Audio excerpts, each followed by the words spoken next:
Hello बच्चों, आज हम पढ़ने वाले हैं properties of 18th group elements यानी नोबल गैसेस। ये नोबल गैस एलिमेंट्स कौन कौन से होते हैं? ये नोबल गैस एलिमेंट होते हैं helium, neon, organ, krypton, xenon and radon. इनमें जो रेडॉन होता है ये रेडियो एक्टिव नेचर का होता है। इनके एटॉमिक नंबर को यदि हम देखें, helium 2, neon 10, then argon 18, krypton 36, xenon 54 and radon 86। यदि हम इनकी इलेक्ट्रॉनिक कॉन्फ़िगरेशन की बात करें, हीलियम की जो कॉन्फ़िगरेशन होती है वो होती है 1s2। नियॉन की जो कॉन्फ़िगरेशन होगी, outer configuration, that is 2s2 and 2p6। Then argon हो जाएगा 3s2 3p6। Then krypton is 4s2 3d10 and 4p6। But outer configuration को इकट्ठा, आउटर शेल की कॉन्फ़िगरेशन को इकट्ठा दिखाने के लिए हम क्या कर देते हैं, 3d10 को पहले लिखते हैं, 4s2 4p6 को बाद में लिख देते हैं। देन जीनॉन की जो कॉन्फ़िगरेशन होगी वो हो जाएगी 4d10 5s2 and 5p6। And जो रेडॉन होगा उसकी कॉन्फ़िगरेशन हो जाएगी xenon 4f14 5d10 6s2 and 6p6। सबसे पहली बात, why they are called as a noble gases? This is because like noble metals, for example gold, platinum, etc., they show reluctance to react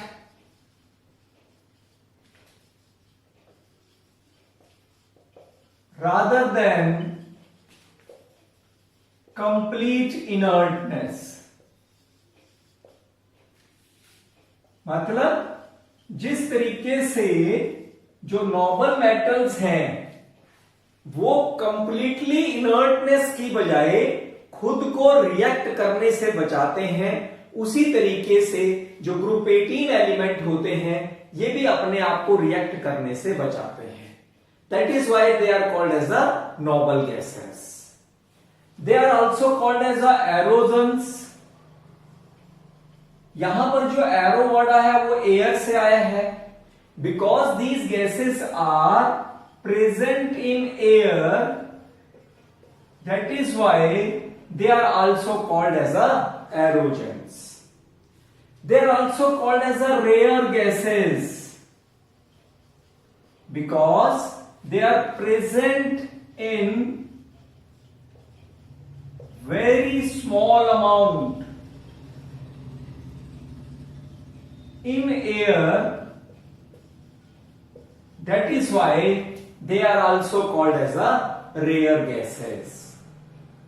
यदि हम इनकी atomic properties की बात करें, सबसे पहले हम बात करते हैं कि they exist as mono atomic gases.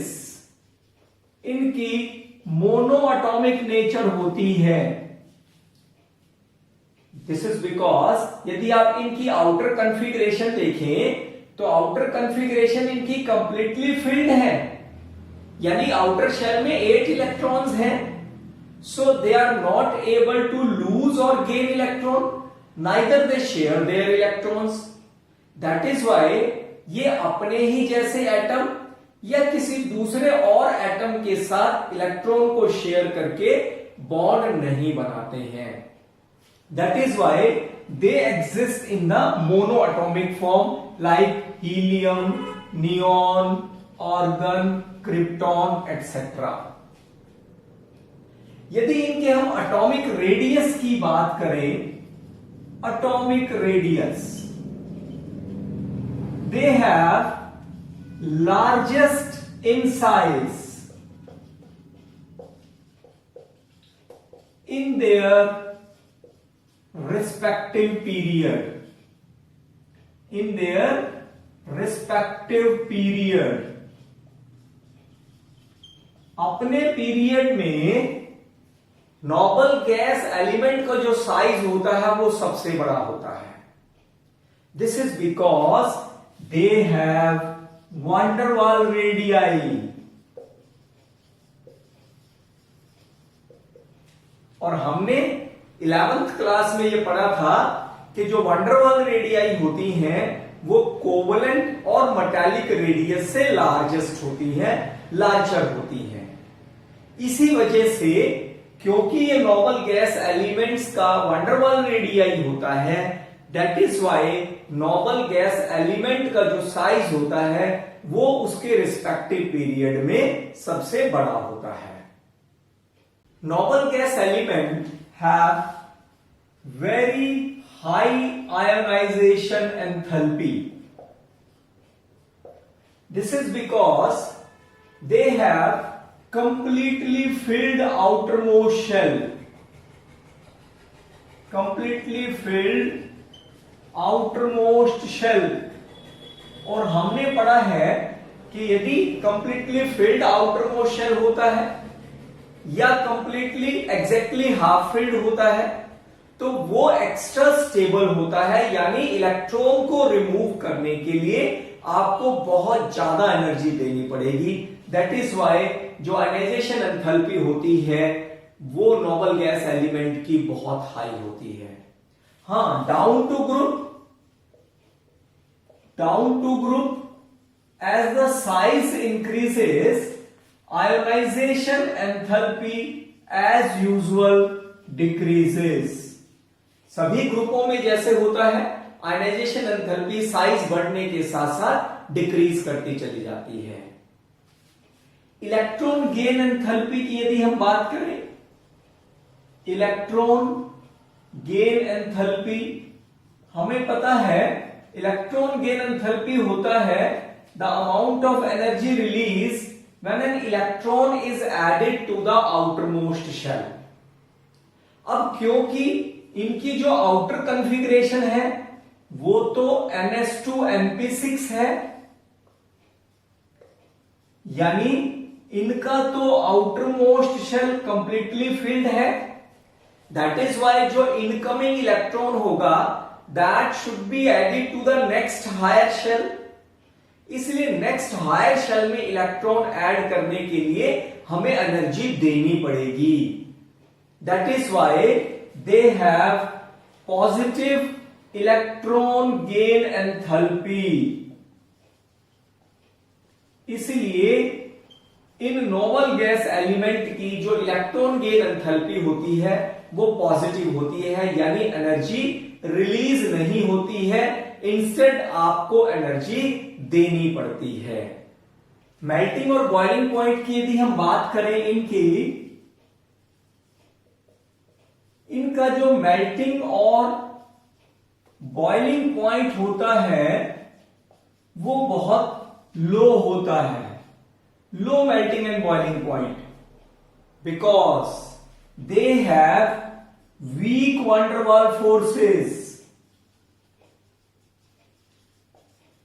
क्योंकि ये गैसियस फॉर्म में एग्जिस्ट करते हैं और उन गैसेस में भी वीक वंडरवाल फोर्सेस हैं. That is why they have the low melting and boiling point. But हमें पता है जैसे जैसे साइज बढ़ता है वंडरवाल फोर्सेस बढ़ती हैं, इसलिए मेल्टिंग बॉइलिंग पॉइंट भी बढ़ता चला जाएगा. यानी जो हीलियम है उसका मेल्टिंग बॉइलिंग पॉइंट सबसे कम होगा, then neon, then argon, krypton, xenon. यानी जीनॉन का जो मेल्टिंग पॉइंट होता है, यदि हम रेडियो एक्टिव एलिमेंट रेडॉन को छोड़ दें तो जीनॉन का जो मेल्टिंग बॉइलिंग पॉइंट है इन सभी में वो सबसे ज्यादा होगा. These gases cannot be liquefied easily. Cannot be liquefied easily because because they have only the weak van der Waals forces. और यदि force of attraction in gas molecules के बीच में बहुत वीक है, यानी van der Waals फोर्सेस है, तो वो लिक्विड स्टेट में तभी कन्वर्ट हो सकते हैं जब मॉलिक्यूल्स क्लोज आएंगे तभी वो अपनी स्टेट को चेंज करेंगे, यानी गैस से लिक्विड फॉर्म में कन्वर्ट होंगे। परंतु इन नोबल गैस एलिमेंट्स में तो weak van der Waals forces होती है, that is why they can not be liquefied easily. But down to group as size increases, van der Waals forces increases,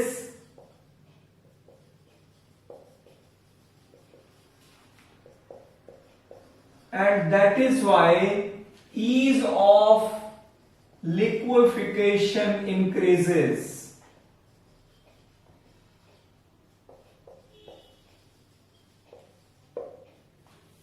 यानी down to group liquefaction का जो ease है, liquefy करने की जो capacity है, वो इंक्रीज करती चली जाती है। यदि हम इनकी सॉल्युबिलिटी की बात करें, solubility, they are slightly soluble in water.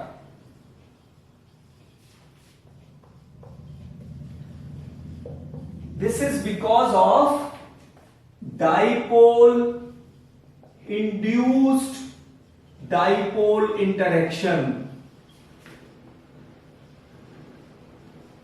हमें पता है कि जो वाटर मॉलिक्यूल होता है वो पोलर नेचर का होता है, नेगेटिव पॉजिटिव पॉजिटिव, और जो नोबल गैस एलिमेंट है ये इस पोलर मॉलिक्यूल की वजह से एक पर्टिकुलर इंस्टेंट के लिए इसके अंदर डाइपोल इंड्यूस हो जाता है। यानी ये इसका नेगेटिव पार्ट इसके नेगेटिव पार्ट को इधर पुशअप करेगा, यानी इस पर पॉजिटिव पार्ट आ जाएगा और उधर नेगेटिव हो जाएगा। यानी इस नॉन पोलर एटम के अंदर डाइपोल को इंड्यूस कर दिया इस पोलर मॉलिक्यूल ने, that is why polar induced dipole interaction is there. अब क्योंकि ये डाइपोल इंड्यूस्ड डाइपोल इंटरेक्शन की वजह से ये जो नॉबल गैसेस होती हैं they are slightly soluble in water, but as the size increases, जैसे जैसे हम डाउन टू ग्रुप जा रहे हैं साइज इंक्रीज कर रहा है। Down to group size increases and so polarization increases,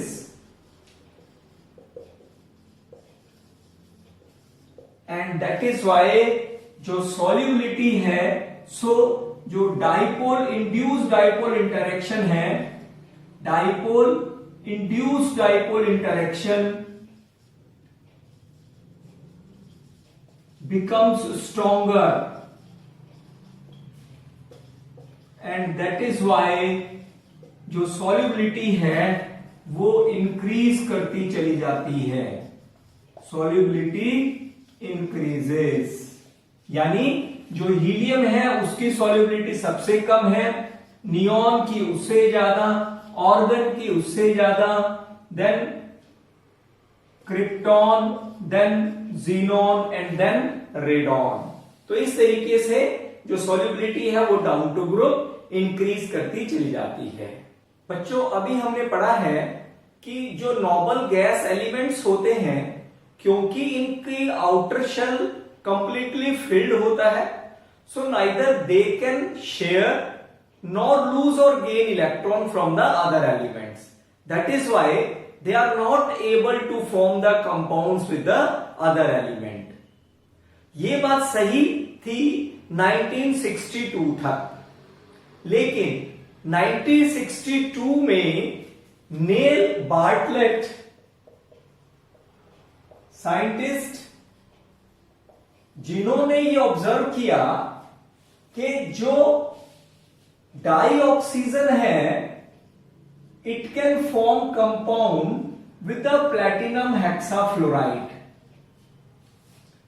और ये जो कंपाउंड होता है this is ionic solid of the type of O2 plus and PtF6 negative.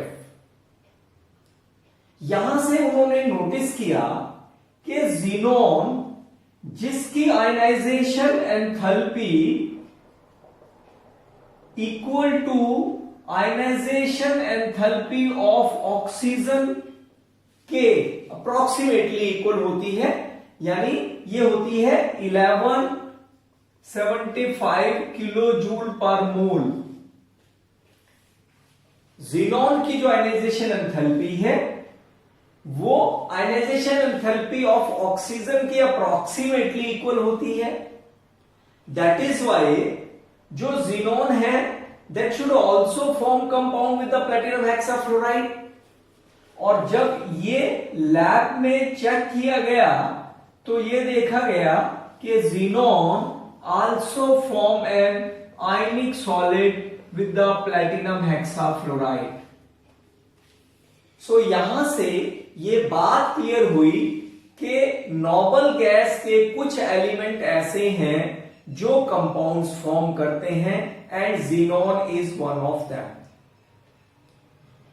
सो दूसरा कारण यह भी था क्योंकि डाउन टू ग्रुप जैसे जैसे हम चलते हैं डाउन टू ग्रुप जो आयनाइजेशन एंथैल्पी है दैट गोज ऑन डिक्रीजेस, और जो ज़ीनोन है very less ionisation enthalpy among the other element of this group.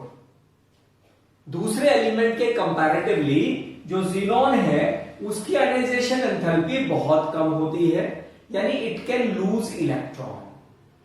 That is why इस बात से और ये प्रूफ होता है कि जो ज़ीनोन है इट कैन फॉर्म कंपाउंड्स। तो आइए अब देखते हैं कि ज़ीनोन कौन कौन से कंपाउंड फॉर्म कर सकता है। ज़ीनोन फ्लोराइड्स बनाता है, जैसे ज़ीनोन डाइफ्लोराइड है, ज़ीनोन टेट्राफ्लोराइड है और ज़ीनोन हेक्साफ्लोराइड है। तो ये सबसे पहले ज़ीनोन डाइफ्लोराइड की बात करें हम।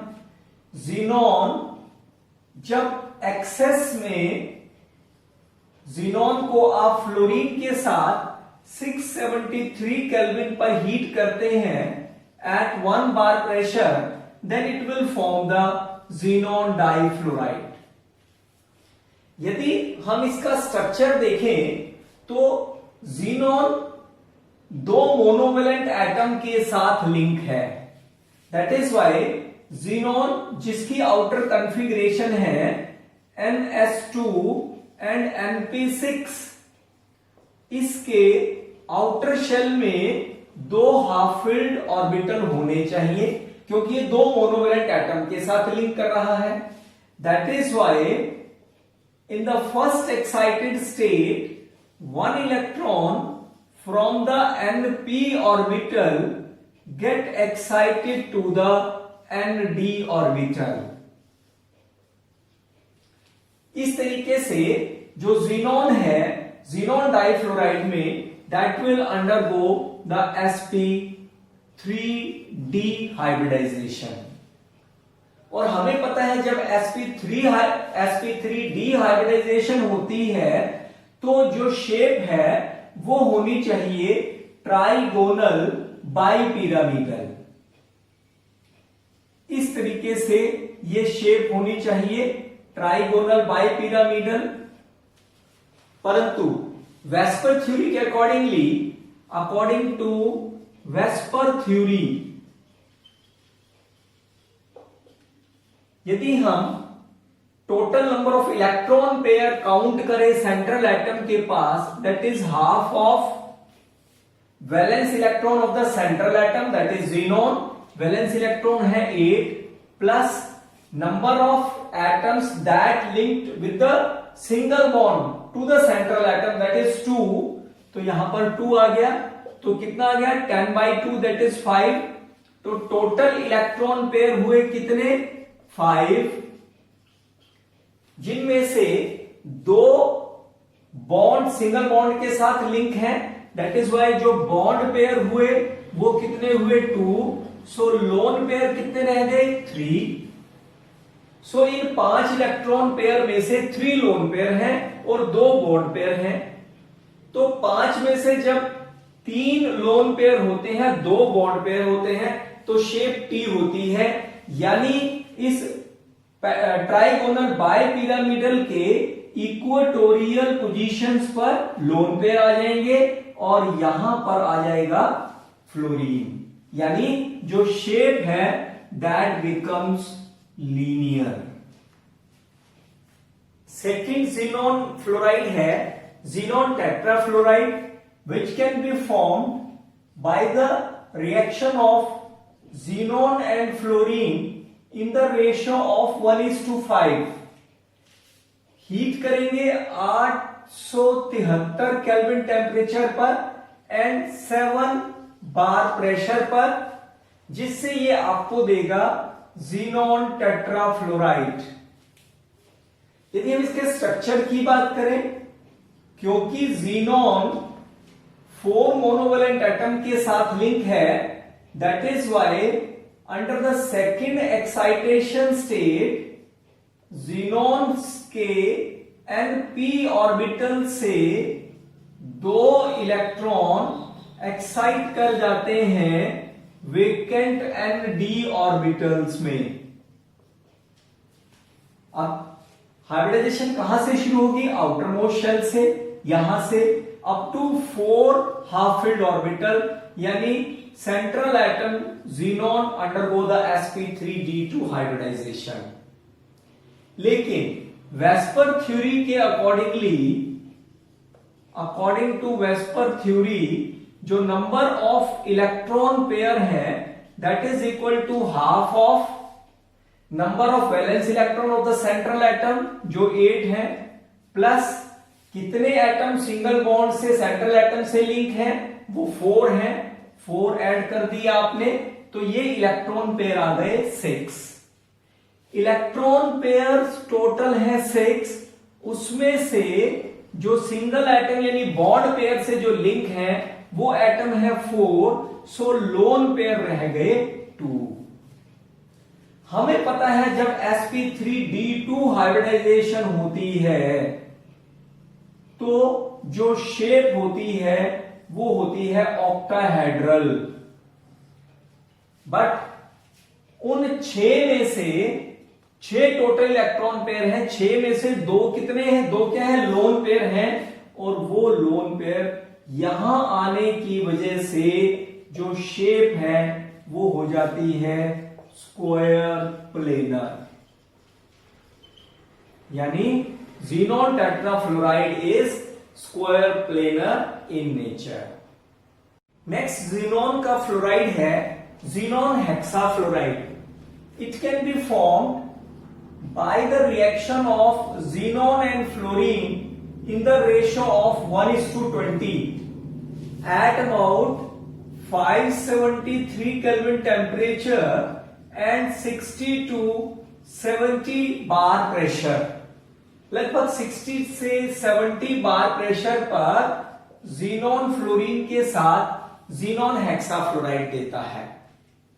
यदि हम इसके स्ट्रक्चर की बात करें, क्योंकि ज़ीनॉन 6 मोनोवेलेंट एटम के साथ लिंक है, इसलिए under the third excitation state xenon के np ऑर्बिटल से इलेक्ट्रॉन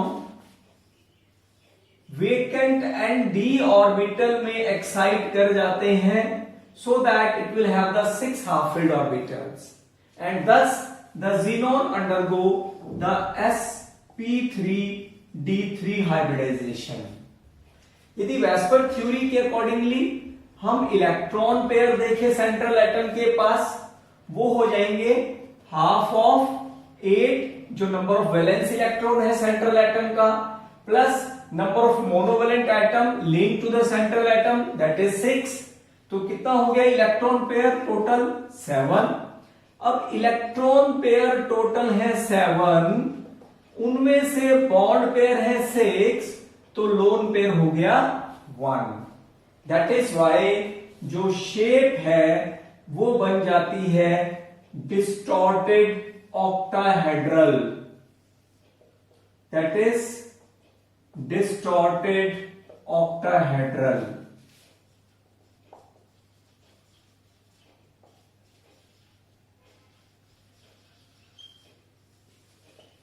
ज़ीनॉन के ऑक्साइड्स और ऑक्सीफ्लोराइड्स के स्ट्रक्चर्स की बात करते हैं। ज़ीनॉन का ऑक्साइड सबसे पहले हम लेते हैं ज़ीनॉन ट्राईऑक्साइड। अब ज़ीनॉन का हमें पता है आउटर शेल कॉन्फ़िगरेशन है NH2Np6।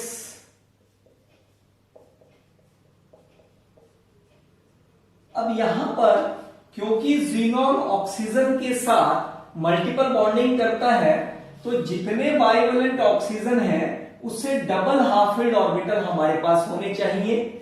यानी xenon undergo excited state and electron from the np orbital get excited to the vacant nd orbital।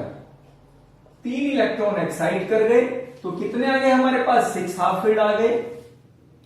अब क्योंकि जितने ऑक्सीजन एटम है वो ऑक्सीजन ज़ीनॉन के साथ मल्टीपल बॉन्डिंग करते हैं यानी पाई बॉन्डिंग करते हैं, तो जितने बाइवेलेंट एटम है आपने पीछे से उतने ही D pi P pi bonding के लिए छोड़ देने हैं और बाकी जो ऑर्बिटल है they will undergo the hybridisation, यानी xenon undergo the sp3 hybridisation. Xenon के जो 4 sp3 हाइब्रिड ऑर्बिटल हैं उनमें से जो 3 sp3 हाइब्रिड ऑर्बिटल हैं they form the single covalent bond first of all with the oxygen and the fourth contain a lone pair of electron।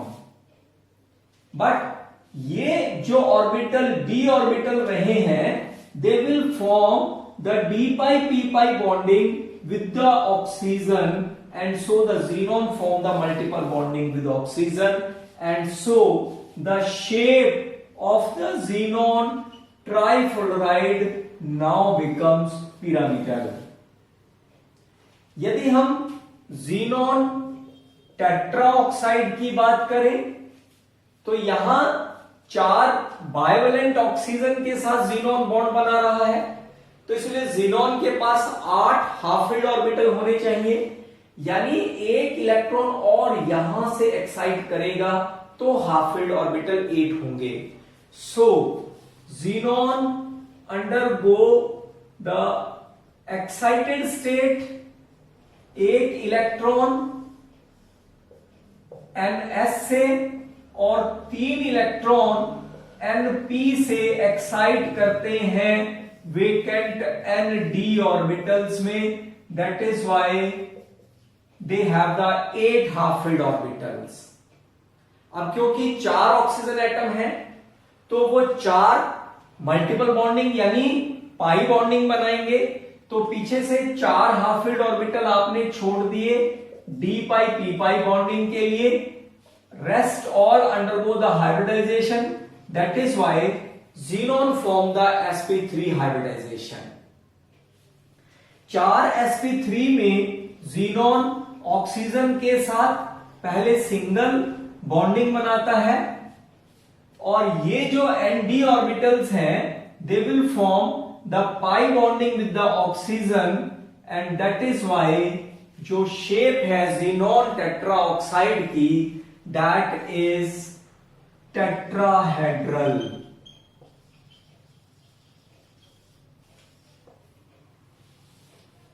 अब xenon के ऑक्सीफ्लोराइड्स देखते हैं। सपोज हम बात करते हैं पहले ज़ीनॉन ऑक्सी डाइफ्लोराइड की। यहां पर ज़ीनॉन एक 2 मोनोवेलेंट एटम फ्लोरीन और एक बाइवेलेंट ऑक्सीजन के साथ लिंक है, तो इसके लिए 2 हाफ फील्ड और इनके लिए 2 हाफ फील्ड, यानी ज़ीनॉन के पास टोटल 4 हाफ फील्ड ऑर्बिटल होने चाहिए। That is why xenon undergo the second excitation state, that is ns, और np से 2 इलेक्ट्रॉन वेकेंट nd में एक्साइट कर जाते हैं। अब यहां पर एक बाइवेलेंट एटम है, तो जितने बाइवेलेंट एटम होंगे उतने ही मल्टीपल बॉन्डिंग यानी पाई बॉन्डिंग होगी, तो पीछे से हाफ फील्ड ऑर्बिटल उतने छोड़ दीजिए, यानी ये d pi P pi bonding बनाएगा। So rest all undergo the hybridisation, that is why sp3 d hybridisation will take place. और हमें पता है जब sp3 डिहाइब्रिडाइजेशन होती है तो शेप होती है ट्राइगोनल बाइपिरामिडल, बट क्योंकि 2 लोन पेयर इलेक्ट्रॉन है और 2 मोनोवेलेंट एटम के साथ लिंक है, एक मल्टीपल बॉन्डिंग फॉर्म कर रहा है, that is why 2 equatorial position lone pair occupy कर लेते हैं, एक्सियल पोजीशंस पर फ्लोरीन, और एक ये ज़ीनॉन ऑक्सीजन के साथ सिंगल बॉन्डिंग, और इसकी वजह से xenon will form the multiple bonding, that is D pi P pi bonding with the oxygen. That is why जो शेप है ज़ीनॉन ऑक्सीडाइफ्लोराइड की, that becomes the T shape, T shape बन जाती है इसकी। इसी तरह से यदि हम ज़ीनॉन ऑक्सी टेट्राफ्लोराइड की बात करें तो यहां पर 4 मोनोवेलेंट एटम है और एक बाइवेलेंट एटम है, तो टोटल 6 हाफ फील्ड ऑर्बिटल्स होने चाहिए। तो xenon undergo the 3rd excitation state, इस वजह से जो np इलेक्ट्रॉन्स हैं 3 इलेक्ट्रॉन वो वेकेंट nd ऑर्बिटल में चले जाते हैं, that is why they have the 6 half field orbitals. अब जितने बाइवेलेंट एटम हैं उतने पीछे से आप छोड़ दीजिए D pi P pi bonding के लिए, rest all valence electron undergo the hybridisation, that is sp3d2 hybridisation. और जब sp3d2 हाइब्रिडाइजेशन होती है तो हमें पता है जो शेप होती है वो होनी चाहिए octahedral, but because of the presence of this lone pair of electron, ये लोन पेयर कहां होता है, यहां पर लोन पेयर हुआ, यहां पर ज़ीनॉन ऑक्सीजन के साथ सिंगल बॉन्डिंग, और बाकी ये जो 4 पोजीशन है they will occupy by the fluorine, and this nd orbital will form the d pi p pi bonding with the oxygen, that is why जो शेप है वो बन जाती है स्क्वायर पिरामिडल, यानी जो ज़ीनॉन ऑक्सी टेट्राफ्लोराइड है उसकी शेप स्क्वायर पिरामिडल नेचर की होती है। कुछ और ज़ीनॉन के ऑक्सीफ्लोराइड्स देखते हैं। नेक्स्ट ज़ीनॉन का ऑक्सीफ्लोराइड है डाइऑक्सीजन डाइफ्लोराइड। यहां पर 2 बाइवेलेंट और 2 मोनोवेलेंट एटम्स हैं, इसलिए जो ज़ीनॉन के वैलेंस शेल में 4 and 2 6 हाफ फील्ड ऑर्बिटल्स होने चाहिए। तो ज़ीनॉन के np ऑर्बिटल से 3 इलेक्ट्रॉन एक्साइट करके वेकेंट nd में चले जाते हैं, so that it will have the 6 half field orbitals. अब क्योंकि 2 बाइवेलेंट एटम है तो इसलिए 2 पीछे से आप छोड़ देंगे for the D pi P pi bonding, rest all valence electron undergo the sp3 डिहाइब्रिडाइजेशन। और हमें पता है जब sp3 डिहाइब्रिडाइजेशन होती है तो शेप होनी चाहिए ट्राइगोनल बाइपिरामिडल। Trigonal bipyramidal. अब यहां पर ये दो फ्लोरीन मोनोवेलेंट के साथ और दो ऑक्सीजन के साथ लिंक है। तो फ्लोरीन के साथ तो इसने एक्सियल पोजीशन ऑक्युपाई की और दो इक्वेटोरियल के साथ सिंगल बॉन्डिंग की, और यहां पर this will occupy A lone pair of electron. और ये जो दो एनडी ऑर्बिटल्स हैं they will form they involve the multiple bonding with the oxygen to form the d pi p pi bonding. That is why जो shape है that becomes the seesaw geometry. इसकी जो geometry है, shape है, वो सीसा हो जाती है। यदि हम ज़ीनॉन ट्राइऑक्साइड डाइफ्लोराइड की बात करें तो यहां पर कितने हाफ फिल्ड ऑर्बिटल होने चाहिए? 6 and 2 8 हाफ फिल्ड ऑर्बिटल होने चाहिए। यानी ये इलेक्ट्रॉन ns से ये भी एक्साइट कर जाता है nd में, and that is why xenon in the fourth excitation state it will form